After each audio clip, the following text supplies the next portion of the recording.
That's fine. Can break through walls, I just can't. Супер баатруудтай анимашн кино байхаараа заавал тулчихсан сайхан ертөнц байдаггүйг бид Invincible Boys зэрэг алдартай зурлуудаас аль хэдийн мэдэж авсан билээ. Зөвхөн одоо цагтлын ийм dark зурлууд олонний анхааралд их өртөх болсон ч 2000-ад оноос Marvel, DC-ийн комикууд ч бас нэлээд dark байсныг хэлхэн зүйтэй. Яг тухайн үедээ нэлээд шуугуулаад амьдсан The Incredibles буюу монголоор супер гэр бүлийн dark lore-ыг ярьж өгөхөөр бэлтгэлээ. Гэхдээ яг тэр үед манай Монгол сошиал хэрэглээ гэж бараг байдгүй байсан болохоор нэг их шуугаагүй л ахал та. 2004 онд нээлттэй хийж байсан гэхээр би ч бас тэр үед 3 настай л байсан юм байна. Гэхдээ нэг их шуугаагүй хөө гэж наас. За тэгээд нэг их зүйл нуршлгүй бичлэгтээ орцгоё. Let's go.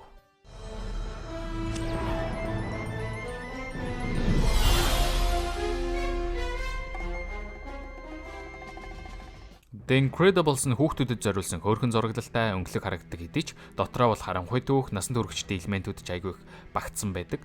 За тэгээ бичлэг дээр яриад өгье. Тийм. Тэгээд бас лайка дараарай. Нэмээд болж өгвөл тэр хажууд нөгөө subscribe гэсэн товчийг дарвал бүр сайн. Онц. Incredibles-ийн ертөнцийн үеийг 3 хуваадаг. 1940-с 1947 оныг Pre-Generation гэдэг ба энэ үед супер баатрууд нэг их олонний өмнө гараад байдаггүй харин ч нууцаар ажилладаг байсан гэдэг.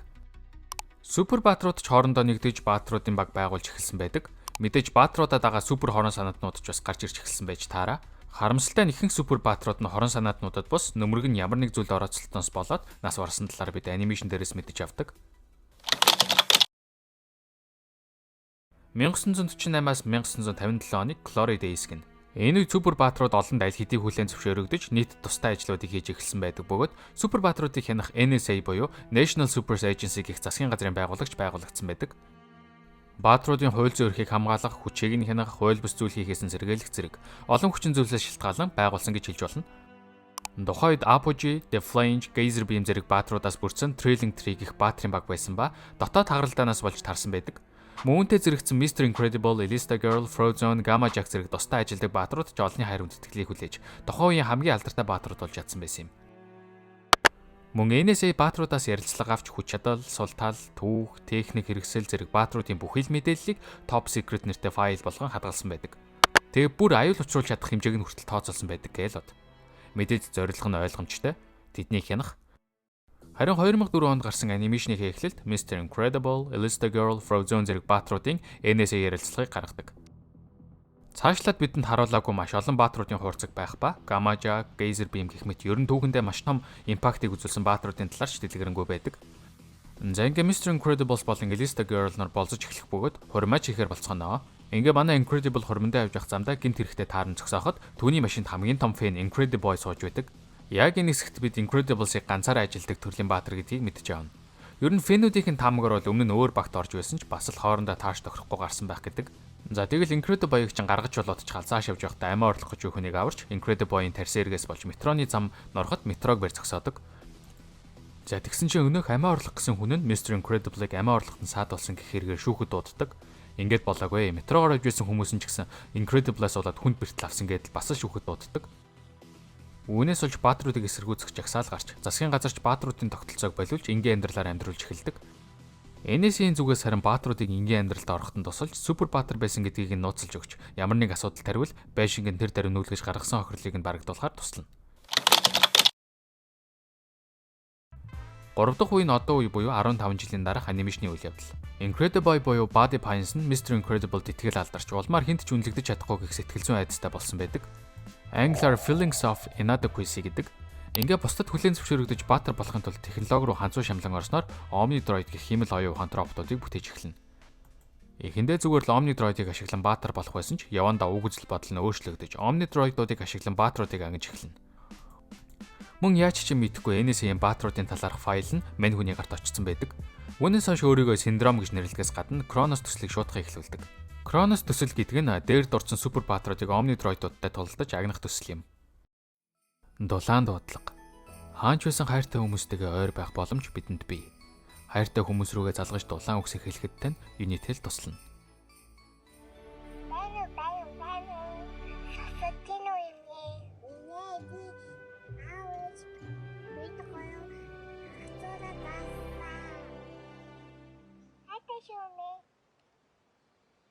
Анимашн хөөрхөн багаз манай монголчуудаас ийм лаг анимашн хийвэл хийчдэг чадварлаг хүмүүс шүү. Тэгээд заавал гадагшаа гараад ингээд байхын орон зүгээр ингээд дулаахан шууд хайртай хүмүүс рүүгээ залгаад дулаа үгээ хэлээрээ.